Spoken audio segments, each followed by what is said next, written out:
Today we have a story time of a spoiled kid who gets owned by his professor. Let's get into it. So sure enough, we're going to call the subscriber Alex who submitted this story. So anyways, Alex is a freshman in college. And when you enter college, it's really, I don't know, it's an interesting experience because there's all these new people, classes, events. It is like going into another phase of your life. So yeah, let's just jump into Alex's first class. So his first class is an 8 a.m. class. And as someone who's taken 8 a.m. classes in the past, let me just say that they're very difficult and they're hard to get up to at least. Especially if you do not have the best sleep hygiene / routines, which at the time I had 8 a.m.s, I did not. Alex, though, got up, for the 8 a.m. class, as you never want to miss your first class. It just sets a bad impression, especially if you intend to take the class. And he gets in there, and it is a calculus class. Calculus can be a pretty difficult subject matter, especially if you're not good at math. Trust me, as someone who's taking a major with a lot of math, and as someone who isn't good at math, it is difficult. So he gets in there, and it's a large auditorium, and there's a lot of seats and a lot of people. And the professor is down, sitting down at the whiteboard, and he waits for most people to get in, and he starts right at 8 a.m. on the dot. One thing that Alex notices right off the bat is that this professor is definitely not a no BS professor. This professor definitely is the type to just keep on going, to just not take any crap from the students, and to really stick by his rules. He's definitely older. He probably does it old school. He probably remembers what it was like when he was in college way back in the day. So sure enough, one of the first things the professor says as people get on in is that he has a set of rules. You will either follow them or you will not follow them. And whether you choose to follow them or not will not change the way that he basically what he's saying is, I have a set of rules and I'm not going to change unless there's extreme circumstance that makes it understandable. For example, you have a parent die, so you miss an exam. Okay, he might be a little bit more lenient than, hey man, I slept in. So yeah, right off the bat, this was the type of professor. So let's go a couple weeks in. So the professor was kind of more of a lecture-based professor. However, he decided that today they were going to do some group-based learning because, I don't know, maybe he just wanted to mix it up just a little bit. So yeah, anyways, Alex, the subscriber, is now put into a randomized group of other people in his class. And so there's one kid in this group that I want to introduce. So they don't really get to know each other besides this because, it's a lecture-based class. It's not a discussion-based class. And in lecture-based class, you normally don't see each other as much, or you don't get to know the other people in your class as much. But there's a kid who we're just going to call the spoiled kid. So the spoiled kid never showed up to class. I think he showed up maybe on the first day, as that is kind of the day that if you're going to show up one day of the year, you're going to show up either that day or the day of exams.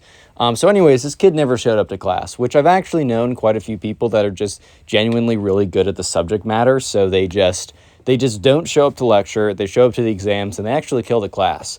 However, I will say that sometimes that's not the case, and people who don't actually, quite often, a lot of times people who don't show up to class are the ones who aren't doing as well on the exams. So the spoiled kid definitely had a bit of entitlement. He definitely, at his local high school, he was the top dog, the number one star, whatever. Everyone told him he was awesome for everything. He didn't need to show up and he was rewarded. He probably came from some background where he was given a lot and kind of just expected that as a baseline from here on out, which is just kind of how the reality for a lot of spoiled kids, right? So anyways, sure enough, he never really shows up. However, he shows up maybe once every 2 weeks because, to be fair, I've missed my 8 a.m. classes sometimes. Not because I just feel like sleeping through, but because I wake up and my alarm clock has been going off and I'm like, oh, shoot. Anyways, though, so in that little small group, this was a random day that the spoiled kid did show up. They're all sitting there, and I don't know, they're just so they're going through some calculus problems. This is calculus 1, so it's a lot of derivatives. You're not really doing a lot of integration or Taylor series or anything like that yet. You're just mostly doing derivatives. So they're going through that. I think they're going through derivative techniques to solve the problems. And so for some reason, the spoiled kid is he's on his phone. He's not really paying attention. People were supposed to introduce each other in the very beginning, the very beginning of the groups. And the spoiled kid really just didn't. This kid would just be looking at people, kind of giving a little bit of a look at them. I don't really know how else to explain it other than he just wasn't really being the greatest kid ever. You could really tell that he had a bit of air of entitlement and definitely a lot of arrogance with everything he did. And from that point on, Alex just didn't really have a good, he just didn't really feel that good about that kid. He just got a bad vibe. So about a couple weeks later, they had a really major exam coming up. So in class, the professor was like, all right, so we have 2 major exams, and then we have a final exam. I don't have homework, or like we have homework assignments, but they're not graded. We don't have quizzes, and I don't care if you show up to class or not. So really, your grade is comprised of this test, the next test, and the final exam, all that have equal weights. So basically what you guys need to know is that if you mess up one of these exams, you're screwed. Yeah, so it was kind of not a dark thing, because a lot of classes are like this, but it was pretty brutal. I definitely enjoy classes that, you have a lot more opportunities, a lot more wiggle room. Maybe they even put a bit more emphasis on showing up, homework, stuff that you can check over. But some classes, like my calculus class, were really just exam-based, and that was your grade. And, that kind of just gave you more opportunity. I don't know. Some classes are just like that. However, the spoiled kid was not there on that day. And also the teacher was like, look, if there's a reason why you're going to miss the exam, you need to tell me now. Unless some freak emergency shows up like the day of, and like you have no control over it, and we both are like, I need to believe that it is actually worth me giving you an absence. And the teacher outlined in the first day of class, like, death of something, insane illness. Okay. I don't know. Tornado blows up your room. Okay, there are specific examples where it would definitely make sense. Sorry. However, for the most part, like, he's not going to allow you unless you give a really good example or a good reason well in advance, which is true for most teachers. They'll give you deadlines, they'll let you take stuff, extend, whatever, as long as you have a good reason and as long as you tell them in advance. The spoiled kid was not there that day. So if you didn't know, the spoiled kid loved going on crazy vacations randomly. So Alex only kind of heard of this because he wasn't in the same social groups as the spoiled kid. However, word kind of got around because this kid genuinely carried such a reputation because of the way he acted that, people would just talk about his crazy, insane vacations all around or whatever. So yeah, basically the spoiled kid, he would go on random vacations, like just to crazy exotic places. I don't know about you, but I can't relate just to being like, oh, I feel like going to, Switzerland. Bye, guys. Like, just on a whim, be like, I'm bored. Let me get on my private jet to Switzerland. Like, bro, I don't know about you, but that's just not something that happens to me ever, like, at all, bro. Anyways, though, so the spoiled kid must have completely forgot that they had an exam. I mean, when you don't show up to class again and again, that is something that is bound to happen. So, yeah, anyways, eventually, it's the day of the exam. So Alex has spent a lot of time preparing for it as he realizes how important it's going to be. And the exam is at the time of the class, 8 a.m., so everyone gets there about 10 minutes early. The teacher suggested you should get here about 10 minutes early. That's best practice. You'll probably feel the most comfortable and perhaps do the best if you do this. So everyone did, or everyone showed up at least, 5 or so minutes early. But one kid did not show up, and it was the spoiled kid. So Alex was like kind of thinking to himself, oh, he must have gotten an extension, must have told him he wasn't going to be here. This is totally fine. So the spoiled kid, anyways, they take their exams, and it takes about a week for the grades to come in. So during that entire week, the spoiled kid does not show up to class. However, on that Friday, exam grades come out. And Alex did all right. He didn't kill it, but he also didn't get killed. He did fine. He put in the effort, and he got a decent result out. He can't really complain. However, this grade must have also gone out to the spoiled kid, who now saw that he had a 0% in about a third of his grade, meaning that he is guaranteed to have a 66% or lower, because it is literally 1/3, 1/3, 1/3. And if 1/3 is a 0, even if you score 100% of the next 2 exams, you cannot have greater than a 66%, which is roughly a fail. So the spoiled kid actually shows up in the class on Monday, and the only reason he showed up is because he got a notification. So he shows up in the class, but he doesn't even show up on time. So they're in class on Monday, and, Alex doesn't really think much of it, and that's when the door opens up 10 minutes late. Sure enough, the spoiled kid walks in, and the spoiled kid is kind of crazy, bro. He walks in, and he's like, what's up with this man? Like, literally walks into class and basically just chews out the teacher, being like, what's up with this? And, is holding his phone and opening Canvas and shows the 0%. And the teacher, remember, guys, I've already told you, this is a very old school, professional type teacher who's really by the books and likes to keep things, you know what I mean? He's very, I don't know, he's not the type of teacher that would respond to this very well. So the teacher looks at him as kind of taken aback, like, whoa. He's almost shocked for a second, but this is also a very old teacher. He's definitely has tenure. He's been around forever. And I'm sure he's seen kids just as bad, maybe worse, but this is probably on the worst side. So he's shocked because this is a pretty crazy thing to say. But then he kind of settles back into character and is like, looks at the spoiled kid and is like, don't interrupt my class like that. Like, you may sit down. So there's very obvious tension in the room right now because, the spoiled kid literally just burst into the room and just yelled at the teacher. And this teacher is definitely, first of all, no teacher really should take it. But I think maybe younger teachers might be a little bit more, worried about responding to a student harshly. But this teacher he's been through it all, man. So he's like, sit down, don't interrupt my class. And the spoiled kid is like, I'm not sitting down till we figure this out. So now the spoiled kid is basically telling him that something's going to go down. And it's like, I'm not going anywhere until we resolve this. So he holds up his phone. Phone is the secret word of the day. So if you made it this far into the video, comment phone down below in the comment section. And also, while you're in the comment section, check out the pinned comment as there's a link to the Spotify page in which I upload these as podcasts. So if you want to listen to the stories as podcasts, do so on my official Spotify page, and also rate 5 stars if you haven't already. And also, the second link in the pinned comment is a link to my second channel in which I do story times like these. However, they're from Reddit and not submitted from you. Please subscribe as that channel is still growing and much smaller. Anyways, though, so it's a bit of a showdown between the teacher and the student at this point, and they're kind of duking it out.